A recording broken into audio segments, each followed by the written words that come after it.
Friends నమస్తే, నేను doctor Jayaram Reddy, homeo de-addiction specialist.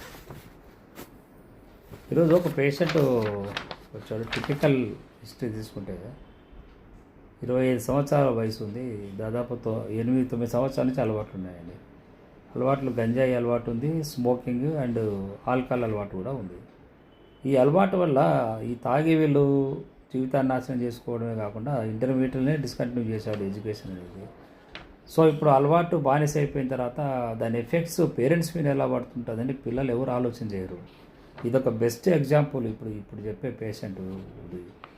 So వీడు తాగి వచ్చి అల్లరి చేసి ఇబ్బందులు పెట్టి చేస్తుంటే వాళ్ళ నాన్న 5 years బ్యాకే చనిపోయాడు. సూసైడ్ చేసుకొని చనిపోయాడు వాళ్ళ నాన్న.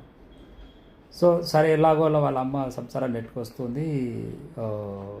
సో ఇంకా వీడి పిచ్చి ఎక్కువైపోయింది. ఎక్కువ టార్చర్ పెట్టడం, వాళ్ళ అమ్మను ఇబ్బంది పెట్టడం, డబ్బు కోసము ఏదో చిన్న చిన్న పనులు చేసుకునే వాళ్ళు డబ్బులు ఎక్కడి నుంచి ఇవ్వగలుగుతారు చెప్పండి. వీడు సంపాదించే శక్తిలో తల్లిదండ్రులు టార్చర్ పెట్టి, సో అలా ఆ బాధలు తట్టుకోలేక వాళ్ళ మదర్ కూడా సూసైడ్ చేసుకొని చనిపోయింది. ఇక తర్వాత ఉన్నది ఏంటంటే ఇంట్లో వాళ్ళ నానమ్మ ఒకటి ఉంది, వాళ్ళ ఒక చెల్లి ఉంది. ఇక ఆ తర్వాత వీళ్ళిద్దరే అబ్బాయిని చూసుకునే వాళ్ళు. అబ్బాయి చేసి అల్లరంతా భరిస్తూ వచ్చారు. ఒక స్టేజ్ దాటింది. స్టేజ్ దాటిన తర్వాత ఆ చెల్లి అమ్మాయి చనిపోవాలని సూసైడ్. ఆ అమ్మాయి కూడా జీవితం మీద విరక్తి పుట్టి వాళ్ళ అన్న చేసే చెడ్డ పేరు రావడం కానీ, తాగి అల్లరి చేయడం కానీ, ఈ రకరకాల ఇబ్బందుల వల్ల ఏమైందంటే ఆ అమ్మాయి కూడా సూసైడ్ అటెంప్ట్ చేసింది.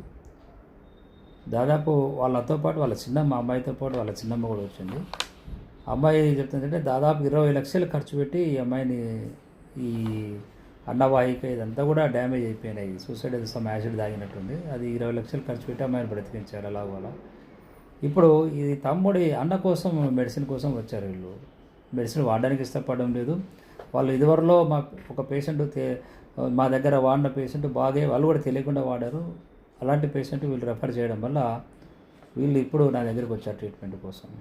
చూడండి మరి, వీడు తాగి అల్లరి చేసి ఇంత జీవితం. వాళ్ళు నాన్న చనిపోయిన తర్వాత వాళ్ళ ఆయన జాబు వీడికి వచ్చింది, కానీ వాడు డ్యూటీ కూడా వెళ్ళడం లేదు. తాగడం, తిరగడం, దోస్తులతో గంజాయి, ఆల్కహాల్, స్మోకింగ్, ఇదే జీవితం అయిపోయింది. టార్చర్ పెట్టడం ఇంట్లో వాళ్ళను, వాళ్ళ నాన్నమ్మలో టార్చర్ పెట్టడం జరుగుతుంది. సో ఇన్ని రకాల ఇబ్బందులకు కారణమైన మత్తు పదార్థాలకు అలవాటు పడొద్దు. మిమ్మల్ని పెంచి పోషించిన తల్లిదండ్రులు మీ మీద ఎంతో ఆశలు పెట్టుకుంటారు. అటువంటి వాళ్ళు చెడు వ్యసనాలు మానుకోవడానికి మా క్లినిక్ ఆర్టీసీ క్రాస్ బవార్చి హోటల్ దగ్గరే ఉంది. 9885536313 అన్న ఫోన్ నెంబర్లో అపాయింట్మెంట్ తీసుకొని మీరు కన్సల్ట్ అయ్యి డిఎడిక్షన్ ట్రీట్మెంట్, బెస్ట్ ట్రీట్మెంట్ మా దగ్గర అందుబాటులో ఉంది.